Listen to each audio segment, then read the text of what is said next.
Hi, my name is Mitchell Clark, and I'm one of the Easton 325 TAs for the fall 2024 semester. This is going to be the Lab 9 hints video. So the goal for this lab is that we're going to build upon a lot of the techniques that we introduced in the last lab, talking about different types of amplifier stages, and then we're going to put them together so that we can build this multi-stage BJT amplifier. So I'm going to expand a little bit more upon how the stages sort of interact, and then maybe look at this as sort of a case study. And then additionally, I'm going to expand upon the design procedures given in the lab manual so that hopefully you can lead to a more robust and effective design for building in your lab. So, in this lab, we're building upon, the ideas of doing these like single stage amplifiers and putting them together. But why would we want to do this, right? It seems like really complicated, right? Isn't one transistor enough? But there are many applications where, single transistor amplifiers are limited, right? It kind of depends on what we're dealing with in our use case, right? And this first introduction paragraph kind of talks about a couple of those cases, and one of those, is usually like, maybe we're trying to hit a certain like gain specification, right? And the problem is that let's talk about just a typical common emitter amplifier stage, right? It's got really high gain. It's a pretty good typical choice for this sort of performance, right? So we can represent it as a sort of single input, single output system because that's what the transistor amplifiers are configured to be, right? And the equation for a common emitter amplifier in this configuration is going to be given as VO VI, which is equal to the gain is given as a negative alpha RC divided by little re plus big RC, right? And little big RE rather. And this is a concept that I talked about pretty extensively in my Lab 8 hints video. So if you're looking for a little bit more background on this topic, I would suggest going back to watch that. So I'm going to be going a little bit more in detail specifically on what we're talking about in this lab, the circuit that we will be designing. So watch that part first, the Lab 8 video, and then come back to this one, right? So one of the problems is that it's like, if we're trying to hit a certain gain specification, couldn't we just keep increasing RC if we need the gain to keep going up, right? Now, this is sort of like a limited look, right? Because remember, this is the small signal equations. If we consider the whole circuit, right? If I keep increasing, my RC, for example, right? The total current eventually has to start going down. And if the total current starts going down, let's look at the equation for little re, right? Well, what ends up happening is that if this current goes down, then little re ends up going up in value. So if I increase RC too much, RE goes up, and therefore, there is a sort of maximum gain that this configuration can possibly achieve. And this is talked about in the lab manual as well, that we can kind of simplify this down to when the gain resistor is 0, right? There's no emitter resistance, so like little r or big RE is 0, right? We end up getting to a point where the maximum gain is given as the voltage across the collector resistor divided by the thermal voltage, right? So a single transistor amplifier can only provide so much gain. So if we needed to hit a higher gain specification, well, one of the more immediate choices is that we could just put two of these in series together, one chained after the other. And now the output gain is just the two transfer functions squared, right? So this is one of the options that's available to us, right? But another option is, and this is sort of in a different use case, right, is that usually we're trying to provide this signal to some sort of load, right? And usually we can represent that as, a sort of like our load resistor like this, right? Whether that's like a light or some sort of like signal processing unit or some other more like complicated device, right? The load impedance is only so much. Like for example, like, if we fed this into another op amp, the load impedance is really high. But there's a lot of cases where the load is actually a really low resistance, as low as like 50 ohms, right? And that does actually cause some problems for us because if we draw a depiction of just what a general like common emitter amplifier looks like, so you have RE here, right? And then I have my RC, right? So I'm going to draw this in a sort of small signal depiction, right? And then I attach my RL right here, right? Following the equation, the impedance seen at the collector resistance here, right, is no longer just RC, right? The equation now for this going from V in to V out is now going to be negative alpha RC in parallel with RL divided by little re plus big RE. And this kind of causes problems that if RL is a small value, we're gutting the gain of this one stage transistor amplifier, right? Meaning that, we might not meet the gain spec anymore, we might not meet the output swing spec anymore. So overall, the load affects what's going on here, right? And the derivation for this equation comes from the fact that if you did apply small signal model, the collector impedance seen here is now affected by the inclusion of RL. So it's no longer just RC. Now it's RC in parallel with RL, right? And this causes problems, as I was saying earlier. But one of our options is that what if we provided some sort of buffer, some way to sort of separate the two stages? And this is actually exactly what's going on. That's what we're going to be investigating in this lab, right? RL here is pretty small. It's going to be about 100 ohms, right? And what we do is that we apply this second stage, right? So now what the deal is that let's write a depiction of what this scenario is. So we have a common emitter amplifier then linked into a sort of what is that, a common collector, right? So this is A2. Then we have our load resistor, right? So the gain of the first stage is given by this equation, right? Now it's no longer just going to be RC anymore. Now the impedance that's looking forward, is not the little RL that's affecting things. Now it's also going to be RC in parallel with the seen impedance of stage 2, so the base impedance of stage 2, which we also have equations for that we could directly apply in this scenario, right? So the base impedance, this value is going to be much, much higher than what RL is. So by adding this sort of buffer stage, now we can still preserve the gain of this really high common emitter stage, right? And then we lead into the buffer stage, which usually is going to have pretty low gain, right? But usually that's not actually too big of a deal, right? Because we can design it such that this gain of the second stage is pretty close to 1.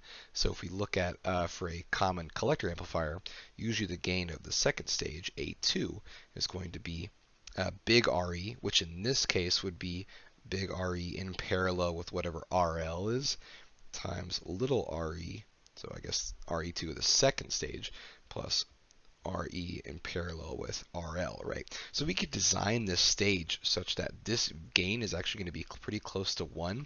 So now we've completely isolated, the RL from affecting our first stage, and we preserve the really high gain at the cost of just adding one more stage, right? And this is the effect that we're looking to analyze in this lab, is that how do we actually design the multi-stage amplifier to achieve this performance so that we can get the high gain from our first stage and then buffer it with the second stage so we can properly apply the signal that we want to our load. So before I start providing my sort of suggestions and elaboration on the design procedure given in this lab manual, let's kind of get a lay of the land of what we're looking at here as far as specifications, right? So first off, we're starting about, this is one of the most important ones, is that our output swing, right? And sort of the deal is that we want to make sure that we DC bias position the voltages at these nodes correctly, such that whenever we apply our signal to the input, right? So let's go ahead and draw our transistor real quick. That when we apply our signal to the input, right, we don't want this to swing too high such that it hits the power supply up here, right, so VDD, right, and we don't want it to swing too low that it gets too close to this emitter voltage such that it pushes the transistor into saturation region, causing some sort of distortion there as well, right? So we want to make sure that we position our voltages really carefully such that, once again, we don't clip at VDD and such that we don't put the transistor in saturation, right? This is one of the problems that I think a lot of people had trouble dealing with in the first lab, right? And it's very imperative that we place these voltages in the sort of like the correct regions, right? For example, like I think, some textbooks provide some sort of like rules of thumb as far as like design about these single stage amplifiers, right? It doesn't fully apply in this scenario, right? Because you're dealing with a multi-stage sort of deal, right? But usually what we might do in this case is that we would apply we want the collector voltage to be about 2/3 of VCC, right? and then we want down here to be 1/3 of VCC, right? So if VCC is 5 volts, then therefore we're going to have about 3 volts nearing up here at the collector, and then a little bit more than 1 volt down here at the emitter, right? And this places really good spacing on that. If we swing high, we have plenty of room to the collector, or to the power supply, right? We've got plenty of room going down as well to not hit the emitter voltage there as well. So that's what we're going to be addressing directly as far as the swing goes, right? Now, really quick, one thing that I do want to recommend is that I think the better design to choose here between these two-stage amplifiers is going to be the one on the right here. Because typically, NPN devices, right? I talked about the device science a little bit, I think, in the Lab 7 video, where we were first talking about how to bias each of these in the device characterization curves. The NPN devices have higher mobility, which means that their beta is probably going to be a little bit better, and higher beta is usually a good thing that we really, really want, right? And we want it to be for this gain stage, so the highest performance there. So it would be a better idea to probably pick this design for your amplifier, but either one is going to be serviceable just fine. There shouldn't be too big a deal, right?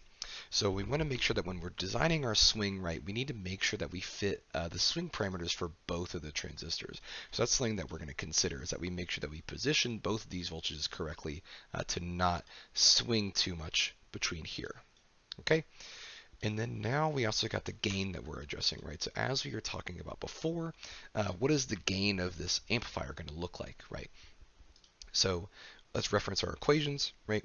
So we have negative alpha, we have negative alpha, and then we're going to have the collector impedance, right? The collector impedance is going to be, RC in parallel with the impedance looking into the base, right? So they have it as RC in parallel with RI2 is what they label it. And then they have little RE1 for the first stage plus the emitter impedance in parallel with the gain resistor right there.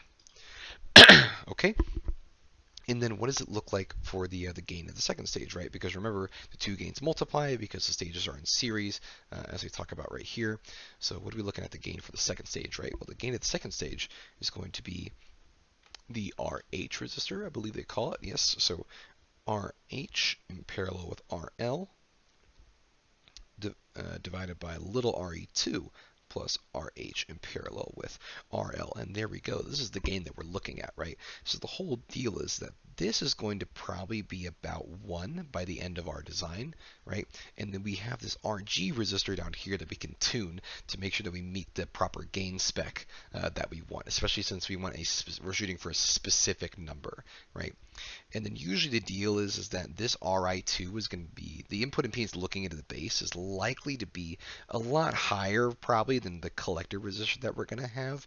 So usually we can just kind of approximate this as RC, which I think is what the design procedure goes ahead and does, right?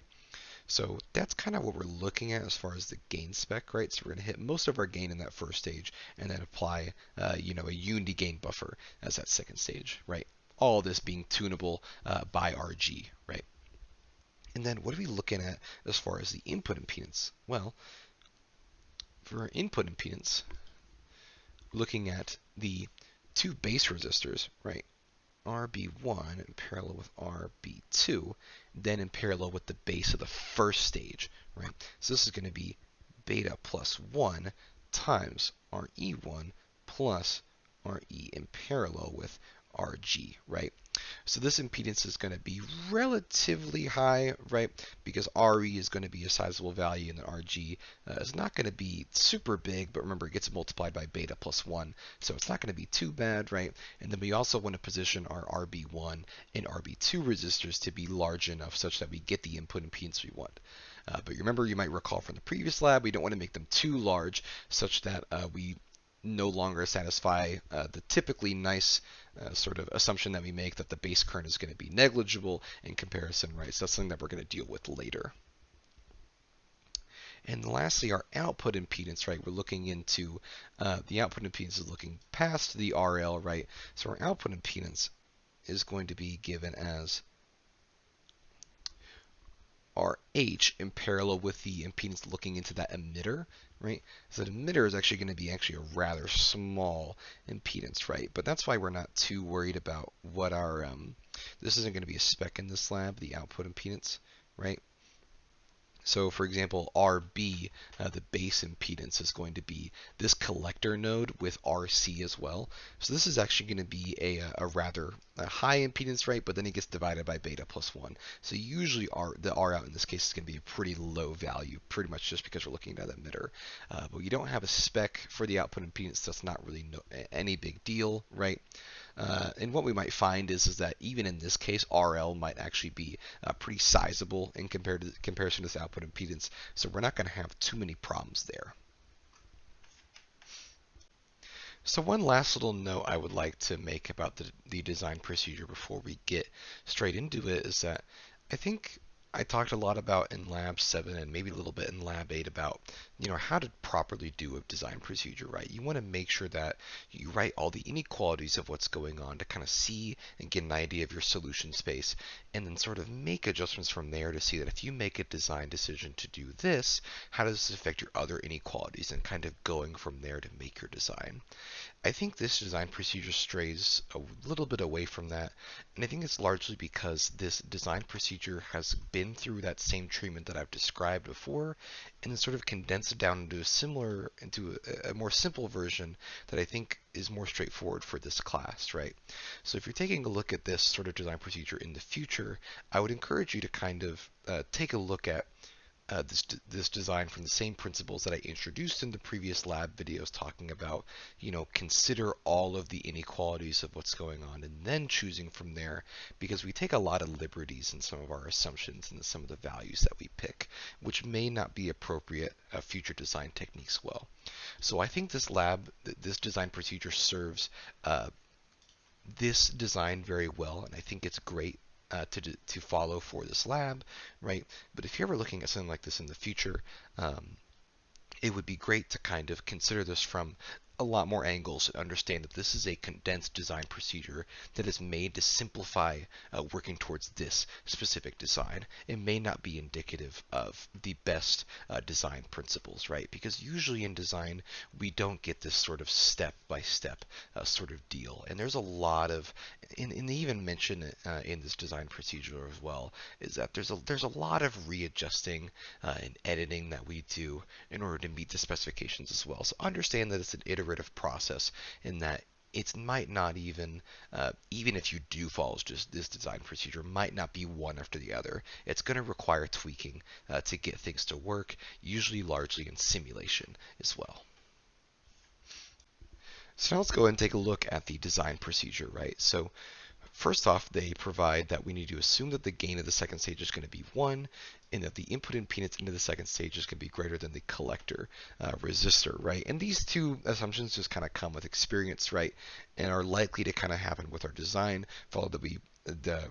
provided that we follow the procedure pretty closely, right? Now they also talk about making sure that the voltage drop across the emitter resistor is way greater than 0.1 volt, which requires that that it be 10 times larger, so that we get the VRV has to be greater than or equal to 1 volt. And this comes from the fact that if we pick VRV to be too low of a voltage, it's possible that things can vary enough such that this voltage drop is going to be really close to 0. And if that does, that means we're at sort of the mercy of variation of the device, such that we still have a 0.7 voltage drop across the base to emitter, right? Then that's going to kind of cause problems for us, because then we might not get that 0.7 voltage drop, and then the current that we're supplying to this transistor is going to change by a whole lot because of the exponential relationship. So we want to apply plenty of voltage across VRV, such that if this does vary at all, we're still guaranteed to get to that 0.7 voltage drop across the transistor right there. Okay. So now they talk about, okay, we assume that the gain for the second stage to be 1, right? Now let's go ahead and start selecting what our swing voltage is going to be, right? So I would like to make a little bit of an adjustment to this, is that we want to also probably make this 0.7, okay? Because remember, for both stages of the design, right, we need to make sure that the headroom is plenty, that we don't get any clipping on both transistors, right? Not just one of them. We're worried about both transistors clipping, right?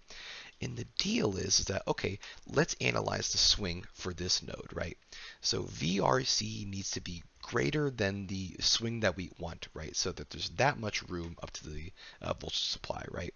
And then we also need to worry about the other end of things where we need to make sure that we're far enough from the emitter resistance, right? So VCC minus the swing minus the emitter voltage, right? And then minus the saturation voltage, which usually we're going to make this much larger value just to be really safe instead of just a 0.2, right? This ends up getting us the swing on the lower end so we don't end up clipping into the emitter, the VRE across the emitter resistor, right? But this doesn't account for the fact that we get the 0.7 voltage increase across the base to the emitter right here, right? So we want to make sure we pick a low enough value for this collector voltage such that this one is okay as well. Because the deal here is that because we're attached to ground right here, we don't have a VRE or anything for the sector of a VRC or anything for the second stage right here. So we're good as far as headroom is concerned on this side of things, but we are concerned about making sure there's enough headroom over here to not clip across VCC, right? So we need to make sure that this the voltage across RH is greater than 1 volt or whatever the swing we decide is, right? Which then means that by the 0.7 voltage drop, the swing across here needs to be even larger, right? It needs to be, this collector voltage needs to be 0.7 less than whatever the output voltage needs to be in order to not clip when swinging, right? So that is a one sort of adjustment that I would make, right? To add the plus 0.7 right there. And if you do sort of highball everything, right, like let's say you gave yourself plenty of room to like 1.1 voltage here, then you say 1.1 across like VRE, right, we want to add little bits of tolerances so we're safe from variations, right, and then you choose 0.5 right here, right, your range is actually going to be rather small as far as what is an applicable VRC voltage, right? So, you know, you really won't have much choice there, right? Except for the fact that we played it safe as far as our numbers go, right? So you should get a pretty tight range there, leaving to a pretty similar voltage value to maybe some other people if they follow the same precautions, right? Now they sort of talk about, okay, now how do we actually get the swing that we want? How does this work? Well, before, whenever we only had one stage, right? One stage with no load resistor, right? We were only concerned about what is the swing at this node right here, right? But now remember, we want to make sure that if we have a load resistor, we're particularly concerned about, do we provide the swing to the load resistor, right? We want to make sure that, you know, we're trying to provide this this wide swinging output to something, right? So we absolutely need to make sure that this is applied to the load resistor, right? And the only way we're going to do that is that if we have enough current to give it, right? So remember, DC biasing wise, you know, these are not connected because we have the coupling capacitor between the two, right? So let's say we bias this, you know, for whatever value like IC, right? And the deal is that when we swing up on this voltage, the current increases. So we get even more, right, by supplying even more current. And when this swings down, what we end up getting is that this transistor sorts of turns off. So the current actually decreases a lot, which increases this voltage, which is sort of what, you know, how the operation works, right? And the deal is that, okay, if this is true, we need to make sure that there is enough biasing current, IC, right, such that when this transistor turns off, IC gets supplied to the load resistor right there. RL, right? Because it no longer goes through the transistor path, right? Now it dips through the load resistor, right? So that is what we're particularly concerned about, and this is what they're addressing in this specification here, right?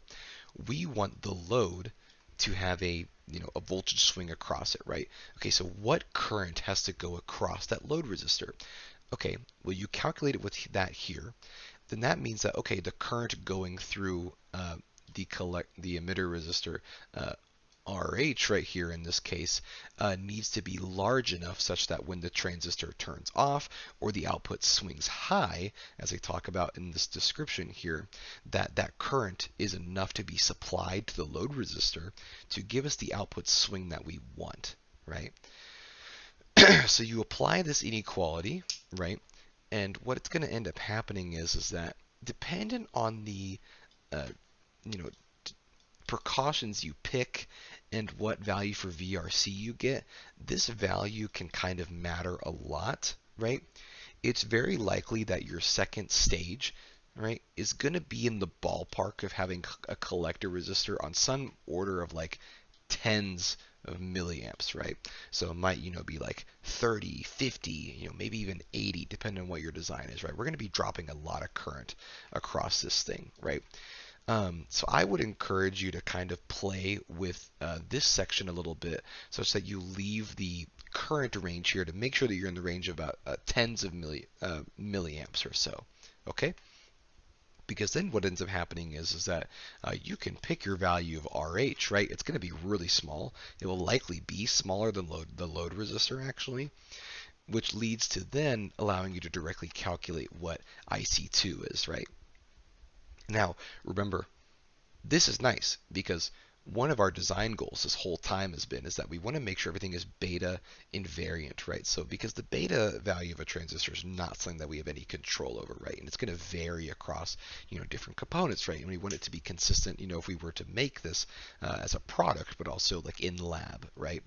So what we do is that we need to make sure that just like in the case of the last lab, right, we want to make sure that the current that's going alongside the base here is 10 times bigger than the current going into the base, right?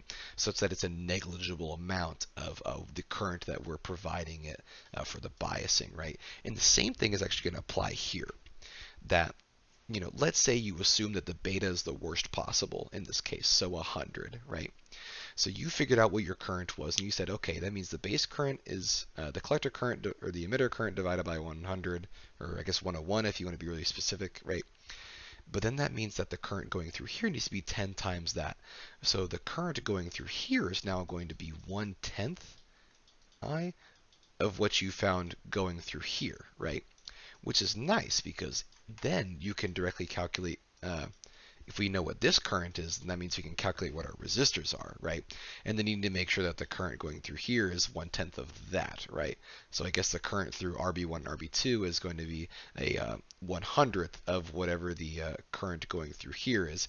That's saying that you assume the beta is the worst possible and you provide at least 10 times, right?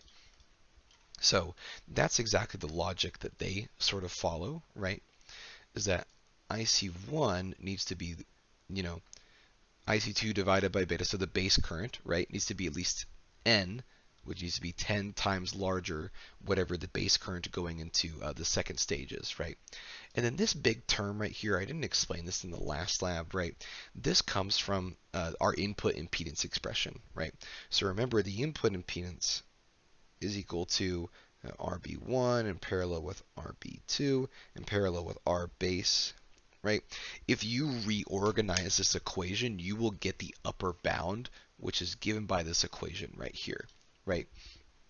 Now, one thing we're particularly concerned about is that we don't want to be spending too much current, right? So I think if you can calculate this, make your assumptions as to what N and what beta R is, right? But you probably want to stick maybe closer to the lower end of this inequality, right? You want to make sure you clearly satisfy it, right? But by applying your tolerance, right? But you probably don't want to pick close to the higher end as far as like current is concerned, right? But power isn't a spec, so it's your choice. It's not going to be probably too big of a deal either way, right? And now that we've determined what all of the collector currents are, right? Now we can go ahead and just calculate the rest of what everything else is going to be, right? These two equations for RB1 and RB2, right, are how we calculate the N values, the ratio sort of making sure that their values are not too large to not supply too little current along the base, such that it's not at least 10 times bigger than the base current, right? Now, I think it might be a little bit better to directly engage with whatever the input impedance is, right? So it might be worthwhile to take a look at, okay, what is my RG resistor going to be, right? And then go ahead and calculate, okay, if this is true, right? If I have beta plus 1 times little re plus what's going to be the collector resistor in parallel, right? The emitter resistor in parallel with RG. It's probably a good idea to take a look at that to make sure that once you've calculated your RG, are we going to satisfy the input impedance specification, right, with whatever RB1 and RB2 we have? Because remember, we're selecting it to be 10 times bigger, right? So these equations are fine to follow, but you want to make sure that you check the calculations that your input impedance specification is being met, right? So with that being said, then you can go ahead and calculate, and then lastly, you calculate all your values, and lastly, they tell you to check that AV is going to be close to 1, and that your input impedance is going to meet the input impedance to the second stage is also a lot larger than your collector resistor, to make sure that the assumptions that we made at the very beginning of this are satisfied, right? And this last little tidbit is ultimately what's important to design, is that we do these calculations, relatively quickly. We make a lot of assumptions to make it easy, right? Because then ultimately we're going to go into the simulator, and that's where we make lots of tweaks to make sure that our design properly meets the specifications, right? Because it's a lot easier to change everything there. So you can follow the relationships that we established in the design procedure to help you make changes, right? It's very likely that if you follow this procedure, the most problematic specification is going to be the THD. And remember, that's a problem with your operating point, making sure that your collector voltage and your emitter voltage are spaced properly from the power supply and from each other such that they don't clip, right? Which is ultimately a deal with the swing, right here. So tune RG to make sure that your gain is good, then make sure that you meet the swing, and then check your THD, right? And ultimately, you might have to play with the collector to emitter, the collector voltages and the emitter voltages, right? For example, you might need to adjust this value to make sure you supply enough current such that this drops low enough, right? So make sure these two values are good if you're having problems. Similarly over here, everything else though should be relatively easy to meet as far as tuning things go, especially since we can change RG as it says here in order to meet the gain spec and the input impedance spec, right?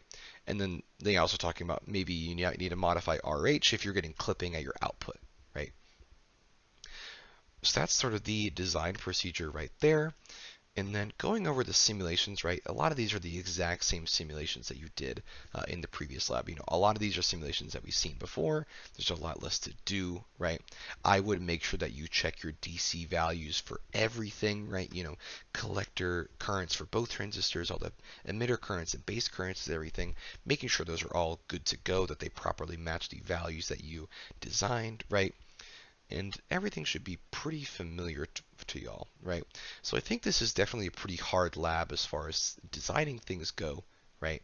But it's something that y'all really haven't seen before, and if you do make a good working design to lab, then things should go relatively smoothly, right? But that's the most important thing, is that I think a lot of people had trouble with Lab 8 because, they might not have had a design that fully worked in simulation, right? So it's absolutely imperative to make sure that you make a design that works well and works in simulation, and then, it's easy to make adjustments from there in the lab if we need to, right? But if you're starting from scratch when you get to the lab, ultimately you're going to be in a pretty tough spot, right? So check your DC operating point, then check your gain and your input impedance. If it meets the values, right, you might need to adjust things. Then check to make sure that your swing is met and not clipped before we reach the 1 volt peak to peak that we want. And always make sure that if you do have to change things, that you go back and make sure your gain input impedance spec are satisfied. And then lastly, check your THD, right? So all those simulations are things that y'all have seen before and I've discussed previously. In the measurements, we're going to do the exact same thing, right? So we will go ahead and measure input and output impedance with the scope, right? We can measure input impedance with a test that's talked about in the 82-KSO document on the Canvas lab manual, right? It talks about applying a, if this is our input stage, right? What you do is that you apply a test resistor, right? And then apply channel 1 to here, apply channel 2 to here. And then what you end up doing is that if you get the transfer function between channel 1 to channel 2, you're going to get a gain of less than 0, right? You're going to get a negative dB gain, right? And then that whatever gain you get is going to equal, in this case, the input impedance that we want, R test plus Rin, because we're making a voltage divider between the R test and then the input impedance. So that's how we test in lab to make sure that we're going to meet that, right? And then similarly, check the time domain waveforms and check THD in the scope as well. So it's a tough lab, but I think following these design procedures and tuning things in the specification, in the simulations, right, will hopefully lead to good success, right? So good luck.